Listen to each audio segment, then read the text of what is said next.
Tasty നിബിൾസിൻ്റെ instant പാലട പായസം mix വെച്ചുള്ള ഒരു പായസം ഉണ്ടാക്കുകയാണ്. അതിന് ചൂട് കട്ടിയുള്ള ഒരു പാത്രത്തിൽ 1 ലിറ്റർ പാല് നല്ലവണ്ണം തിളപ്പിച്ചെടുക്കുക. അതിലോട്ട് ഇൻസ്റ്റൻറ്റ് ഈ മിക്സ് ചേർക്കുക.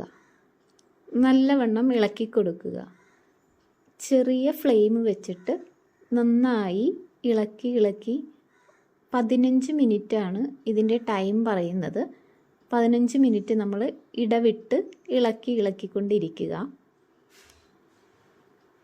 അതിൽ നമുക്ക് വേണമെങ്കിൽ ഓപ്ഷണലായിട്ട് നെയ്യിൽ വറുത്ത കശുവണ്ടിപ്പരിപ്പും ചേർക്കാവുന്നതാണ്. ഇടവിട്ട് നന്നായിട്ട് ഇളക്കി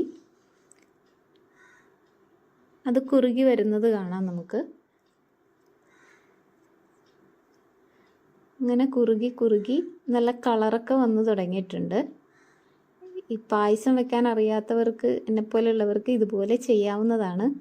നല്ല തിക്കായിട്ട് 15 മിനിറ്റ് ആകുമ്പോഴേക്കും നല്ല തിക്കായിട്ട് വന്നിട്ടുണ്ട് പായസം. നല്ല കളറിൽ നന്നായിട്ട് വന്നിട്ടുണ്ട്. ടെസ്റ്റ് ചെയ്തപ്പോൾ നല്ല ടേസ്റ്റ് ആയിട്ടുണ്ട്.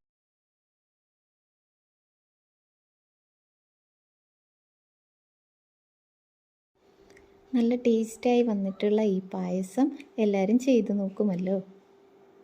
Thank you friends.